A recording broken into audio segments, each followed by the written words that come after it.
friends, today I'm talking about the very interesting chapter, that is gravitation, science first chapter. Friends, we have seen in a previous standard that the gravitational force is a universal force and it acts always in any two objects. Friends, let's learn how this force was discovered. Friends, this force was discovered by the great scientist Sir Isaac Newton. Sir Isaac Newton was born in England. Friends, he gives the laws of motion, equation of motion, and the theory of gravity in his book called, the name of that book is Principia. Friends, ये जो force है, gravitational force, ये universe में किन्हीं भी दो चीज़ों के बीच लगता है। फ्रेंड्स, कोई भी यूनिवर्स में दो अगर बॉडी है तो उन बॉडी के बीच में ये फोर्स लगता है। फ्रेंड्स, इसका डिस्कवर्ड सर आइजैक न्यूटन ने किया है। Great scientist sir Isaac Newton, जिनका जन्म इंग्लैंड में हुआ था। फ्रेंड्स, उन्होंने उनके सारे theories, gravitation, laws of motion, equation of motion, सभी उनका जो फेमस बुक है फ्रेंड्स, प्रिंसिपिया, इसमें सब दे के रखा है। फ्रेंड्स, बड़े दिनों से या तो सदियों से एक कहानी चलती आ रही है फ्रेंड्स, ग्रेविटेशनल को लेकर, कि इसका डिस्कवर कैसे हुआ था। फ्रेंड्स, सर आइजैक न्यूटन एक पेड़ के नीचे बैठे थे। फ्रेंड्स, एक एप्पल का पेड़ था, ऐसा कहा जाता है। एप्पल के पेड़ के नीचे बैठते समय कुछ स्टडी कर रहे थे। फ्रेंड्स, उसके बाद सडनली एक एप्पल ऊपर से नीचे गिरा, तो उन्होंने देखा कि ये एप्पल ऊपर से नीचे ही क्यों गिरा। फ्रेंड्स, और गिरा तो बिल्कुल स्ट्रेट लाइन में आया, यानी कि परपेंडिकुलर डायरेक्शन में आया, किसी एंगल से नहीं आया। फ्रेंड्स, बिल्कुल स्ट्रेट लाइन में आया, नीचे ही गिरा। तो बहुत ही सोच विचार करने के बाद वो एक कंक्लूजन पर पहुंचे कि ये जो एप्पल है ये नीचे क्यों गिरा। जो अर्थ है, हमारी अर्थ का जो सेंटर है, वो सेंटर जो है सभी ऑब्जेक्ट को, यूनिवर्स के सभी ऑब्जेक्ट को क्या करती फ्रेंड्स, अट्रैक्ट करती। वैसे ही इस एप्पल को भी उसने अट्रैक्ट किया था, और बाद में इस अट्रैक्टिव फोर्स का नाम अपने न्यूटन साहब ने दिया, जो था ग्रेविटेशन। ग्रेविटेशनल ये जो फोर्स है किन्हीं भी दो ऑब्जेक्ट में लगता है फ्रेंड्स, यूनिवर्स में। ठीक है फ्रेंड्स, तो आइए ग्रेविटेशनल के बारे में और डिस्कस करते हैं। हाँ, तो फ्रेंड्स, ये जो फोर्स है ग्रेविटेशनल फोर्स, ये तो एप्पल था जो अर्थ पे ही था। पेड़ एप्पल का और हमारा अर्थ का डिस्टेंस बहुत ही क्लोज था। फ्रेंड्स, तो एप्पल को इजीली अट्रैक्ट कर लिया अर्थ ने। फ्रेंड्स, मेरा एक क्वेश्चन है आपसे कि ये फोर्स, यूनिवर्स में कुछ ऑब्जेक्ट है जो रिवॉल्व कर रहे, जो प्लैनेट्स है, क्या ये फोर्स उन पर भी लगता है क्या फ्रेंड्स, जो फार्दर अवे फ्रॉम द अर्थ से बहुत दूर है, क्या ये फोर्स उन पर भी लगता है फ्रेंड्स? तो मेरा आंसर है फ्रेंड्स यस, क्योंकि वही फोर्स है ग्रेविटेशनल फोर्स, उस फोर्स के वजह से ही हमारी अर्थ सन के अराउंड घूम रही है friends, revolving around the sun. And हमारा जो मून है, moon is the natural satellite of earth. You know very well that friends, moon is the natural satellite of earth. So moon जो है, वो मून भी हमारे अर्थ के अराउंड घूम रहा है। किस फोर्स की वजह से? यही ग्रेविटेशनल फोर्स की वजह से। और आगे जाके हमारे चैप्टर में फ्रेंड्स इस फोर्स को नाम दिया गया, इसका नाम और भी हम कह सकते हैं, जैसे कि सेंट्रीपिटल फोर्स। आगे जाके इस फोर्स का नाम बन गया सेंट्रीपिटल फोर्स। तो आइए फ्रेंड्स, हम अभी फोर्स एंड मोशन के बारे में थोड़ा डिस्कस कर लेते हैं। वैसे तो आपको पता होगा, बेसिक है friends, motion and force, motion and force. Friends, किसी भी ऑब्जेक्ट का अगर स्पीड बढ़ाना है या तो स्पीड कम करना है या तो उस ऑब्जेक्ट की डायरेक्शन चेंज करना है, तो हमें किसकी ज़रूरत पड़ती है? फोर्स की। फ्रेंड्स, फोर्स जो होता है, force is necessary force is necessary, force की जरूरत पड़ती है, force is necessary to change the speed as well as direction of motion of object। किसी भी ऑब्जेक्ट का स्पीड या तो डायरेक्शन चेंज करने के लिए हमें फोर्स की जरूरत पड़ती है, नेसेसरी है force is necessary to change the speed as well as direction of the motion of object. So friends, इस चैप्टर में अभी हम डिस्कस करेंगे एक मोशन का। हमने तो पढ़ा है मोशन बहुत टाइप के होते हैं, लीनियर मोशन, रैंडम मोशन। अब इस चैप्टर में एक नया मोशन आपको डील करने को मिलेगा फ्रेंड्स, हम उससे डील करेंगे अभी, उस मोशन से। जो नया मोशन है इस ग्रेविटेशनल चैप्टर में, उससे हम अभी डील करेंगे। तो मोशन कौन सा है फ्रेंड्स? देखो, अभी मोशन है हमारा circular motion friends, circular motion.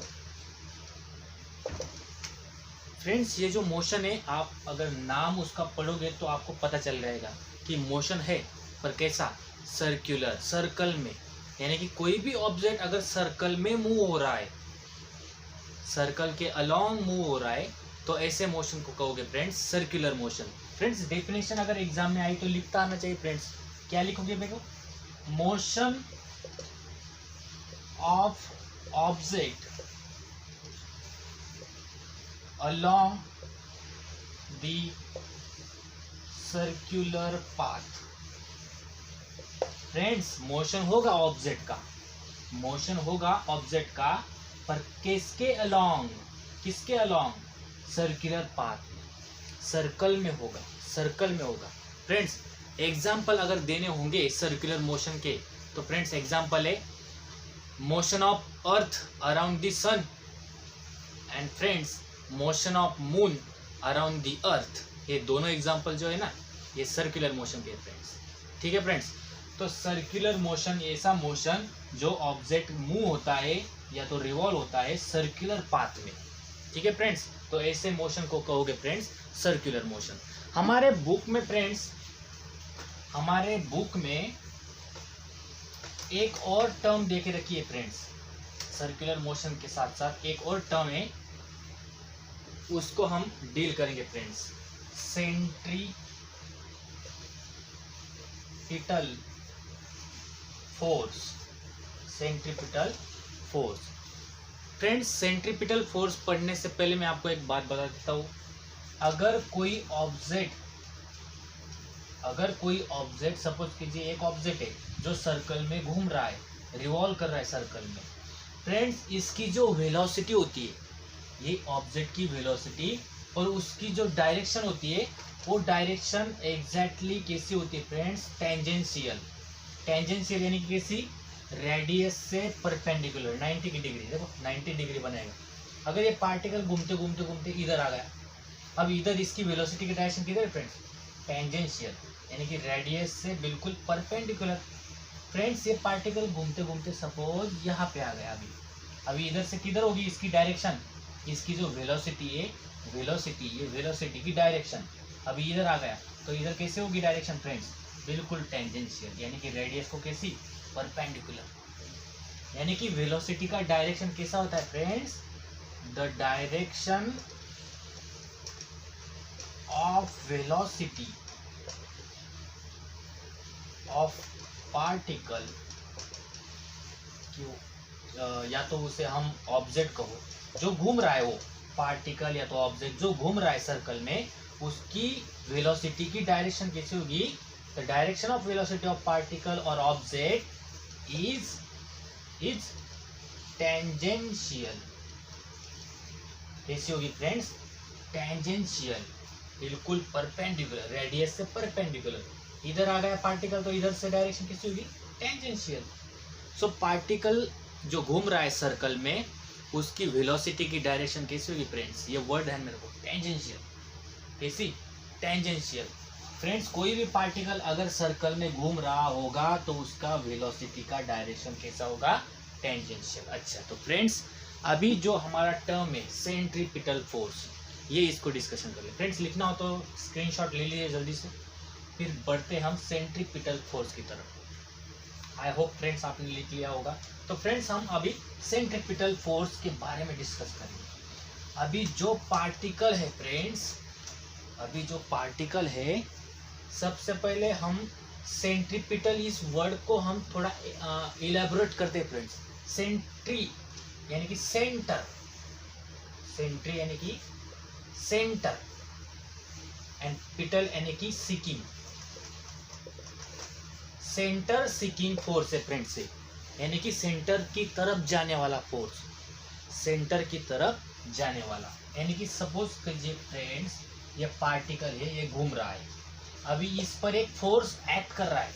जो भी पार्टिकल सर्कल में घूमेगा, जो भी पार्टिकल सर्कल में घूमेगा, सर्कल में रिवॉल्व करेगा, इस पर एक फोर्स एक्ट करेगा। हमेशा हमेशा उस ऑब्जेक्ट पर एक फोर्स एक्ट करेगा। उस फोर्स का नाम होता है फ्रेंड्स सेंट्रीपिटल, और उसको क्या बोलते हैं हम, सेंटर सीकिंग फोर्स। कैसा force, centre seeking force. Centre seeking force क्यों फ्रेंड्स, देखो अभी ये पार्टिकल है, सर्कल मोशन परफॉर्म कर रहा है, इस पर एक फोर्स एक्ट करेगा जिसका नाम है सेंट्रीपिटल फोर्स। किधर एक्ट करेगा, किधर एक्ट करेगा फ्रेंड्स, सेंटर की तरफ, along the radius.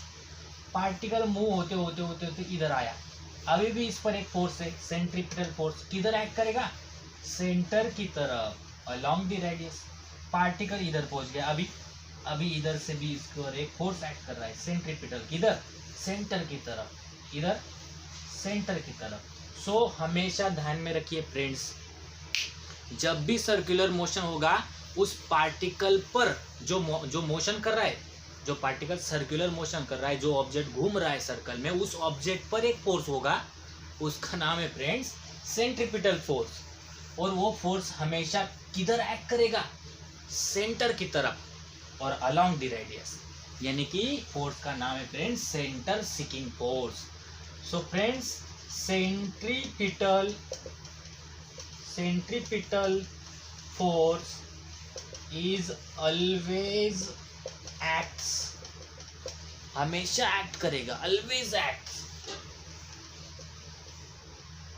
Acts towards the centre की तरफ, एंड किसके अलोंग द रेडियस। इस फोर्स को कहोगे फ्रेंड्स सेंट्रीपिटल फोर्स। हमेशा किधर एक्ट होगा, सेंटर की तरफ और किसके अलोंग, रेडियस के अलोंग। इस फोर्स का नाम है सेंट्रीपिटल फोर्स। आपको वीडियो के स्टार्ट में मैंने आपको बोला था कि कोई भी ऑब्जेक्ट सर्कल में घूम रहा है, किस फोर्स की वजह से घूम रहा था, ग्रेविटेशनल फोर्स की वजह से। अब उसका नाम हो गया फ्रेंड्स सेंट्रीपिटल। यानी कि हमें अगर सर्कल में घूमना है तो एक फोर्स की जरूरत उधर लगेगी फ्रेंड्स, एक फोर्स हमें उधर नेसेसरी है। अगर हमको सर्कल में घूमना है या तो किसी भी ऑब्जेक्ट को सर्कल में घुमाना है तो ये फोर्स सेंट्रीपिटल फोर्स नेसेसरी है, या तो यही फोर्स है जो रिस्पॉन्सिबल होता है सर्कुलर मोशन के लिए। जिधर भी सर्कुलर मोशन होगा ये फोर्स वहाँ पे आ जाएगा, ये फोर्स उस कहानी में आ जाएगा फ्रेंड्स। नाम है इसका सेंट्रीपिटल फोर्स। वैसे फ्रेंड्स मैंने आपको एग्जांपल बताए सर्कुलर मोशन के, एग्जांपल मैंने आपको बताया फ्रेंड्स कि अर्थ रिवॉल्व अराउंड द सन। तो इस केस में अर्थ हमारा रोटेट हो रहा है, रिवॉल्व हो रहा है सन के अलावा। तो सन क्या हो गया फ्रेंड्स, सेंटर। सन क्या हो गया, सेंटर। और अर्थ जिस ऑर्बिट में घूम रहा है वो हमारा सर्कल। वैसे वो सर्कल नहीं होता, वो इलिप्टिकल होता है। एग्जैक्टली सर्कल नहीं होता है, वो इलिप्टिकल इसमें होता है फ्रेंड्स। तो वो जो अर्थ है, अर्थ की वेलोसिटी हमेशा डायरेक्शन कैसा होगा, टेंजेंशियल, और उस पर एक फोर्स एक्ट करेगा, और वो किधर एक्ट करेगा, टूवर्ड्स द सन, और उस फोर्स का ही नाम है सेंट्रीपिटल फोर्स। ठीक है फ्रेंड्स, तो आई होप आपको समझा होगा सेंट्रीपिटल फोर्स।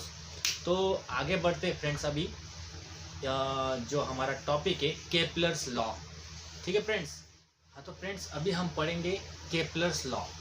फ्रेंड्स केपलर्स ने 3 लॉ हमें दिए हैं प्लैनेटरी मोशन के, यानी कि प्लैनेट्स कैसे रिवॉल्व होते हैं सन के अराउंड, कितना टाइम लगता है, revolution time, time of period.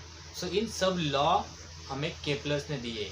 Kepler's ने कुल मिला के 3 लॉज दिए हैं प्लैनेटरी मोशन। तो लॉज शुरू करने से पहले फ्रेंड्स मैं आपको थोड़ा सा केपलर्स, ये जो साइंटिस्ट है, इसके बारे में हम थोड़ा सा डिस्कशन कर लेते हैं। वो साइंटिस्ट क्या था इसके बारे में हम डिस्कस कर लेते हैं। फ्रेंड्स केपलर्स लॉ, केपलर्स का नाम था friends Johannes Kepler.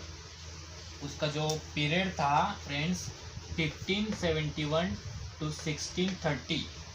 Friends Johns Kepler was a German astronomer and mathematician. वो जर्मन के थे फ्रेंड्स एंड मैथमेटिशियन थे। एस्ट्रोनॉमर यानी कि क्या फ्रेंड्स, जो हमारी जो गैलेक्सी है या तो फिर प्लैनेट्स है, इसके बारे में स्टडी करने वाला एस्ट्रोनॉमर। और मैथमेटिशियन था friends. He started working as a helper to famous astronomer Tycho Brahe in Prayag in 16th century. Friends Kepler's ने उसका जो करियर स्टार्ट किया एज अ हेल्पर स्टार्ट किया। फ्रेंड्स उसने जो करियर स्टार्ट किया एज अ हेल्पर। फ्रेंड्स किसका helper? Friends famous astronomer जो उस वक्त के ग्रेट साइंटिस्ट थे, that is Tycho Brahe in Prayag, जो सिटी थी Prayag city, in 16th century. 16th century में फ्रेंड्स उन्होंने एज अ हेल्पर काम किया। टाइको ब्राहे इज साइंटिस्ट के यहाँ। Friends he gives us laws of planetary motion. हमें केपलर्स ने कुल मिला के 3 लॉज दिए हैं प्लैनेटरी मोशन के। प्लैनेट कैसे रिवॉल्व होते हैं, क्या है, सब उसका डिस्कशन केपलर्स ने उन 3 लॉज में बताए थे। तो आइए फ्रेंड्स अब वो लॉज हम देखते हैं वन बाय वन। आप लिखना चाहते हो तो लिख लीजिए फ्रेंड्स जल्दी से। फ्रेंड्स केपलर का फर्स्ट लॉ देखेंगे about planetary motion. Friends first law जो ऐसा केपलर्स ने बताया है, उसका स्टेटमेंट क्या है फ्रेंड्स? ऑर्बिट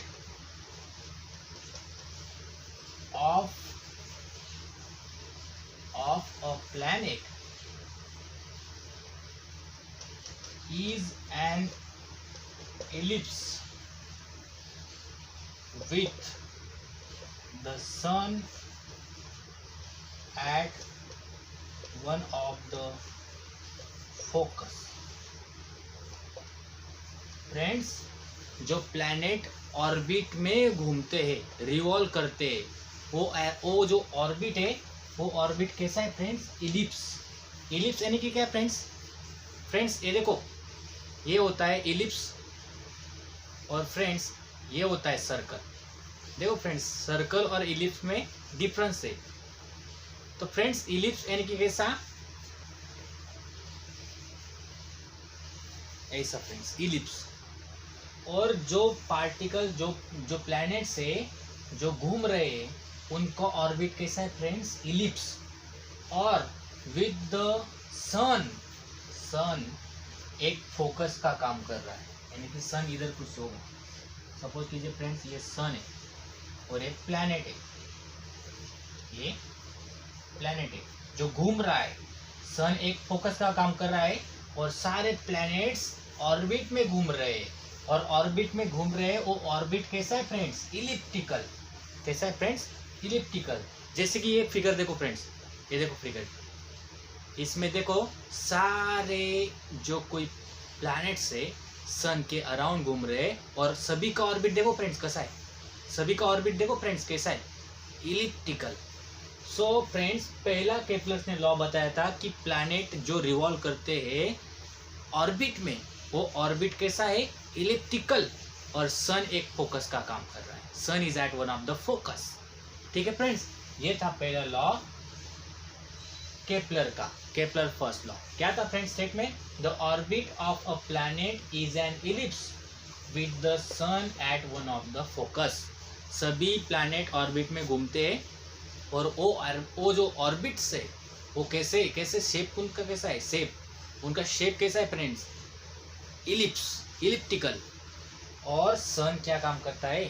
फोकस का काम करता है फ्रेंड्स। ठीक है, तो आगे बढ़ते केपलर का सेकेंड लॉ। केपलर का, हाँ तो फ्रेंड्स आइए अभी हम पढ़ेंगे Kepler second law, planetary motion के बारे में। फ्रेंड्स लॉ देखो फ्रेंड्स, सबसे पहले क्या बोलता है, the line joining the planets and the sun, planet को और सन को जोड़ने वाली लाइन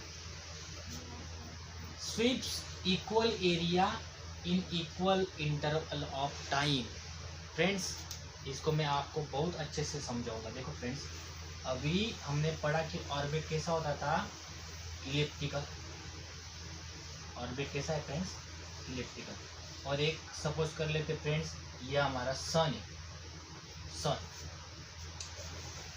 यहाँ एक प्लैनेट है फ्रेंड्स, ये क्या है, प्लैनेट, ठीक है। और सन को और प्लैनेट को जोड़ने वाली line, the line joining the planets and the sun, क्या करती है वो लाइन, स्वीप्स इक्वल एरिया, यानी कि सपोज कीजिए फ्रेंड्स, ये जो हमारा प्लैनेट है ए पोजीशन पर है, ठीक है, ये हमारा सन है, यस, ये जो हमारा प्लैनेट है ये ए पोजीशन पर है। अभी ये घूमते घूमते घूमते सपोज कीजिए फ्रेंड्स, यहाँ आ गया बी पोजीशन पर, ये प्लैनेट घूमते घूमते बी पर आ गया। अभी ये line joining the suns and planet, ठीक है फ्रेंड्स। अभी जो ये एरिया बनाया उसने जो एरिया बनाया, देखो ए यस बी, ये एरिया है, देखो मैं इसको शेड करता हूँ, ये जो एरिया है, सपोज कीजिए फ्रेंड्स ये एरिया A1 है, और इस एरिया को बनाने के लिए, यानी कि प्लैनेट को ए पोजीशन से बी पोजीशन तक जाने के लिए सपोज कीजिए फ्रेंड्स 60 डेज लगे। कितने डेज लगे, 60 डेज। अभी फिर वही प्लैनेट फ्रेंड्स यहाँ पे आ गया, सपोज कीजिए सी पोजीशन पर आ गया, ठीक है, और ये लाइन जॉइनिंग प्लैनेट्स एंड सन। उसके बाद फ्रेंड्स सी पोजीशन से यहाँ पे आया डी पोजीशन पर, अभी ये line joining sun and planet. Friends अभी ये जो एरिया बनाया उसने, इसको हम नाम देते हैं A2, इसको हम नाम देते हैं A2। Friends A1 and A2, area A1 and area A2 जो है ये इक्वल होंगे फ्रेंड्स, क्या होंगे, इक्वल होंगे। और इस एरिया को बनाने के लिए जितने डेज लगे थे, जितना टाइम लगा था, उतना ही टाइम A2 को बनाने के लिए लगेंगे, यानी कि 60 डेज लगेंगे इसको भी। फ्रेंड्स देखो अभी है स्टेटमेंट पढ़ता हूँ मैं, देखो, the line joining the planets and sun sweeps equal area, जो लाइन है प्लैनेट एंड सन को जोड़ी हुई वो इक्वल एरिया स्वीप करती है इक्वल इंटरवल ऑफ टाइम में, यानी कि इस एरिया को, इस लाइन को स्वीप होने के लिए, इस एरिया को बनाने के लिए जितना टाइम लगा था, इधर कितना सपोज किया था हमने 60 डेज, तो उतना ही एरिया इधर बनाने के लिए उसको 60 डेज लगेंगे। क्या बोलता है, the line joining the planets and sun sweeps equal area in equal interval of time. फिर से एक बात देखो फ्रेंड्स, ये पार्टिकल अगर इधर पहुंचा अभी F पोजीशन पर, ठीक है, ये line joining sun and planet, और F से गया J तक, ठीक है फ्रेंड्स, ये फिर से line joining sun and planet. अभी ये जो एरिया होगा ना फ्रेंड्स, ये एरिया भी क्या होगा फ्रेंड्स, A3, इसको हम बोलते हैं A3, तो A3 भी इक्वल होगा फ्रेंड्स। और इस अगर एरिया इक्वल होगा तो ये जो टाइम पीरियड है, ये टाइम भी 60 डेज होगा, ये टाइम पीरियड भी कितना होगा फ्रेंड, 60 डेज। तो सेकेंड लॉ क्या था फ्रेंड्स, देखो, the line joining the planets and sun, जो लाइन ज्वाइन होती है प्लैनेट एंड सन में, वो इक्वल एरिया स्वीप करती है, equal area A1 A2 A3 equal area sweep करती है, किसमें friends, in equal interval of time में, यानी कि A1 एरिया को जितना टाइम लगा था उतना ही टाइम A2 को लगेगा, और उतना ही टाइम A3 को लगेगा, यानी कि कितना लगा था, 60 डेज, 60 डेज सपोज किया था 60 डेज। अगर इस एरिया को 60 डेज लगे तो उतना ही एरिया इधर बनाने के लिए 60 डेज लगेंगे फ्रेंड्स, ठीक है फ्रेंड्स। आप अगर देखोगे तो इधर प्लैनेट्स बहुत क्लोज है सन के, और प्लैनेट इधर आ गया तो बहुत दूर चला गया। तो फ्रेंड्स प्लैनेट जब अर्थ सन के बहुत क्लोज होगा तो फास्ट रिवॉल्व करेगा। प्लैनेट क्या करेगा? फास्ट रिवॉल्व करेगा। क्यों फास्ट रिवॉल्व करेगा फ्रेंड्स? क्योंकि उन दोनों में अट्रैक्शन है, फोर्स ऑफ अट्रैक्शन, और न्यूटन ने उसका नाम दिया था ग्रेविटेशन। ठीक है फ्रेंड्स, इसमें ग्रेविटेशनल फोर्स है, और उस फोर्स की वजह से जब क्लोज होंगे बहुत फास्ट घूमेगा, बहुत फास्टली घूमेगा, और जब दूर जाएगा तो ये डिस्टेंस बढ़ जाएगा। देखो प्लैनेट का और सन का डिस्टेंस बढ़ा यानी कि ग्रेविटेशनल फोर्स कम हो गया, इसलिए वो वहाँ धीरे धीरे घूमेगा फ्रेंड्स, धीरे धीरे घूमेगा। ठीक है, यानी कि मोशन कैसी होगी फ्रेंड्स? देखो, ठीक है फ्रेंड्स, यहाँ से जोर से, यहाँ धीरे धीरे धीरे धीरे, जैसा जैसा पास आएगा जोर से धीरे धीरे धीरे, ऐसा मोशन होगा फ्रेंड्स। ठीक है, तो हमने सेकंड जो केपलर का लॉ पढ़ा था वो क्या था कि sun the line joining planets and sun sweeps equal area in equal interval of time. Equal area sweep करता है इक्वल टाइम में। इक्वल एरिया यानी कि ये जितना एरिया होगा उतना ही एरिया इधर स्वीप करने के लिए इसको जितना टाइम लगा था इसको भी उतना ही टाइम लगेगा फ्रेंड्स। ये है सेकंड लॉ केपलर्स का। आई होप आपको समझा होगा फ्रेंड्स। लिख लीजिए, क्वेश्चन आ सकता है what are the Kepler's law and explain, या तो explain Kepler first law, Kepler second law, Kepler third law, कुछ भी लॉ, या तो पूरे ही लॉ आपको एक्सप्लेन करने को बोलेंगे। Explains Kepler's law. ठीक है फ्रेंड्स, तो आपको ये स्टेटमेंट और ये फिगर लिखता आनी चाहिए फ्रेंड्स, आपको राइट डाउन करता आना चाहिए। ठीक है, तो हम बढ़ते अभी केपलर्स थर्ड लॉ की तरफ। फ्रेंड्स, केपलर थर्ड लॉ शुरू करने से पहले मैं आपको कुछ बातें बता देता हूँ, क्योंकि उस लॉ के स्टेटमेंट में कुछ ऐसे वर्ड है जिनको आप सुनकर थोड़ा कंफ्यूज हो जाओगे। उसके लिए वो वर्ड कुछ दिए हैं, कोई अलग कंसेप्ट है, वो आपको मैं पहले ही बता देता हूँ, फिर लॉ को शुरू करेंगे फ्रेंड्स। ठीक है फ्रेंड्स, इलिप्स में कुछ चीज़ें और पढ़ लेते हैं, जैसे कि इलिप्स यानी कि कैसा फ्रेंड्स, हमने अभी पढ़ा, ये इलिप्स है फ्रेंड्स। क्या बोलते हैं इसे? इलिप्स। ठीक है फ्रेंड्स, इसमें फ्रेंड्स यहाँ से लेकर ये जो डिस्टेंस है, ये जो एक्सिस है, इसे बोलते हैं friends major axis. Major axis यानी कि बड़ा एक्सिस। इलिप्स में कुल मिला के दो एक्सिस होते हैं, एक मेजर एक्सिस और एक माइनर। इसमें से ये मेजर एक्सिस है यानी बड़ा वाला एक्सिस, और जो ये वर्टिकल होता है फ्रेंड्स ये भी एक्सिस है, और इसको बोलते हैं फ्रेंड्स हम माइनर एक्सिस। Minor axis. और इलिप्स के दो फोकस होते हैं friends. Ellipse have two focus, एक फोकस होता है फ्रेंड्स और एक दूसरा फोकस। इनको क्या बोलते हैं friends? Focus. Ellipse have two focus. ठीक है फ्रेंड्स, दो फोकस होते हैं। और फ्रेंड्स एक बात, यहाँ से ये इतना डिस्टेंस, ये वाला, ये जो डिस्टेंस है इसे बोलते हैं फ्रेंड्स सेमी मेजर एक्सिस। क्या बोलते हैं फ्रेंड्स इसको? Semi major axis. इसको क्या बोलते हैं फ्रेंड्स? Semi major axis. जैसे कि आप इसे O बोल दीजिए, इसे A, OA। ये OA क्या है?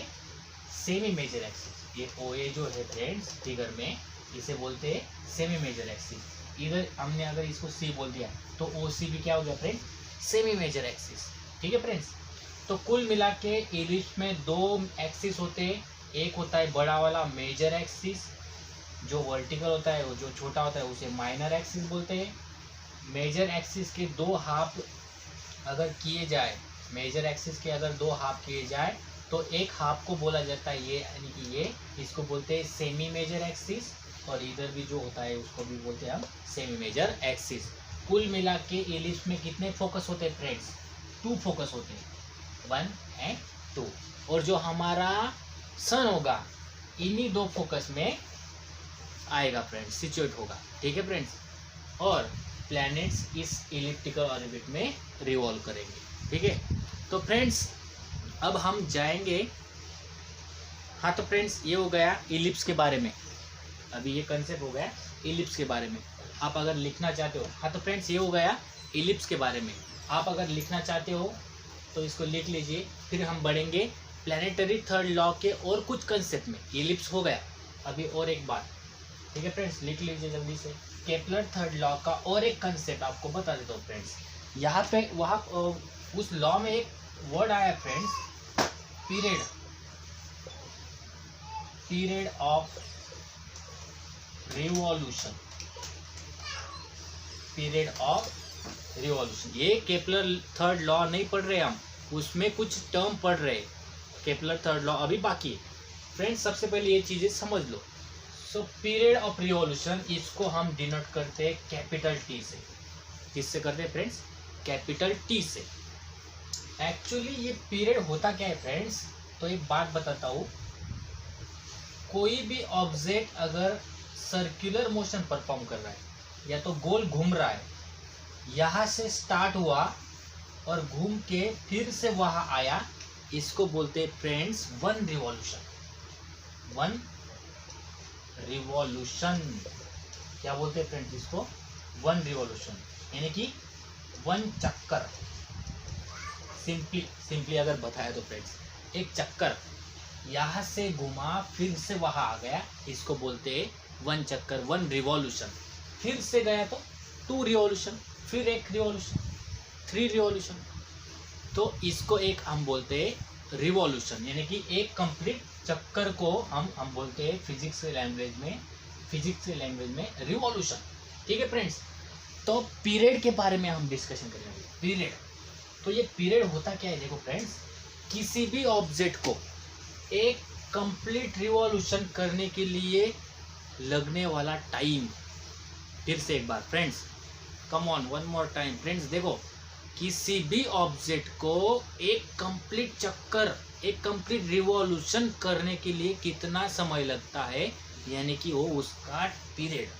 जैसे कि सपोज कीजिए ये है हमारा सन और ये है हमारी अर्थ। मुझे बताओ फ्रेंड्स, अर्थ को सन के अराउंड घूमने के लिए कितना समय लगता है फ्रेंड्स? 1 ईयर। क्या लगता है? 1 ईयर, या तो इसे हम डेज में बोलते तो 365 डेज। सही है बात?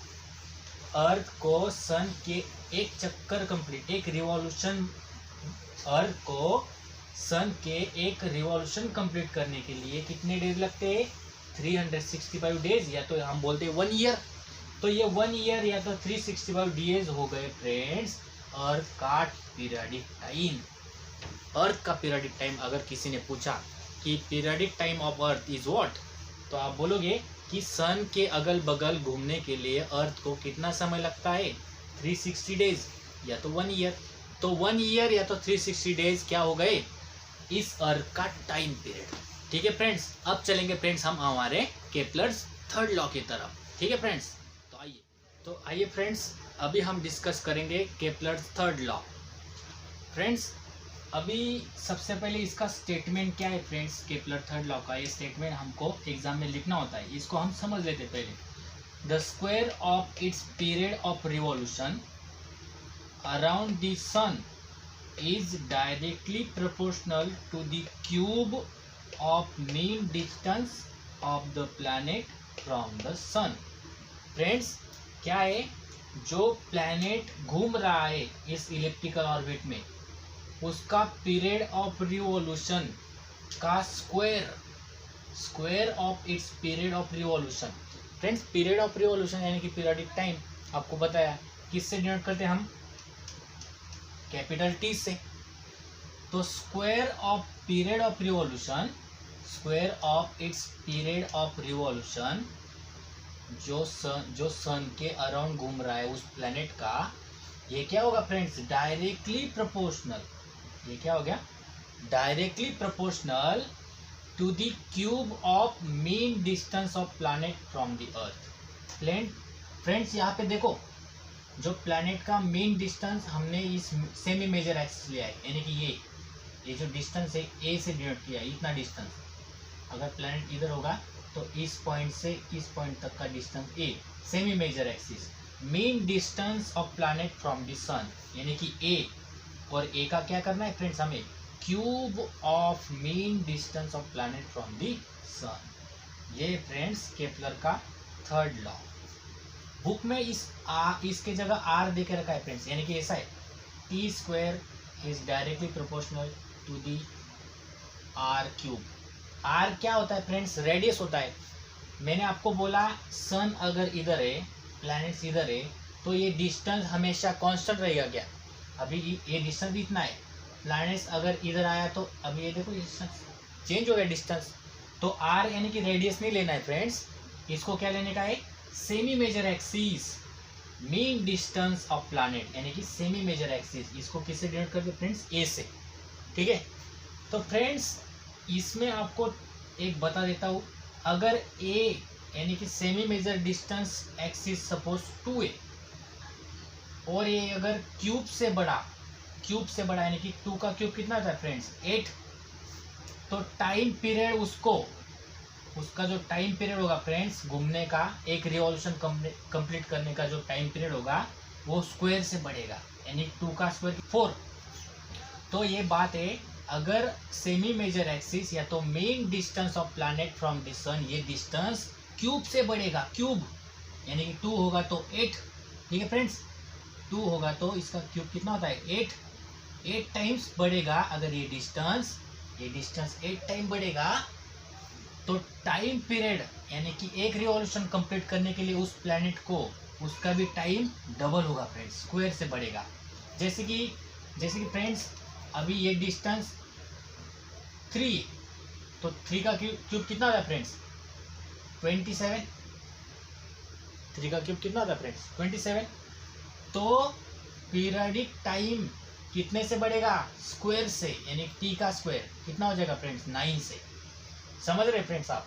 अगर ये डिस्टेंस क्यूब से बढ़ेगा, सेमी मेजर एक्सिस का डिस्टेंस क्यूब से बढ़ेगा, तो लगने वाला पीरियडिक टाइम स्क्वायर से बढ़ेगा। ठीक है फ्रेंड्स, तो ये कुल मिला के बाद फिर से एक बार स्टेटमेंट पढ़ लेते friends. The square of its period of revolution, the square of its period of revolution around the sun, sun के around is directly proportional to the cube of mean distance of planet from the sun, यानी कि a cube.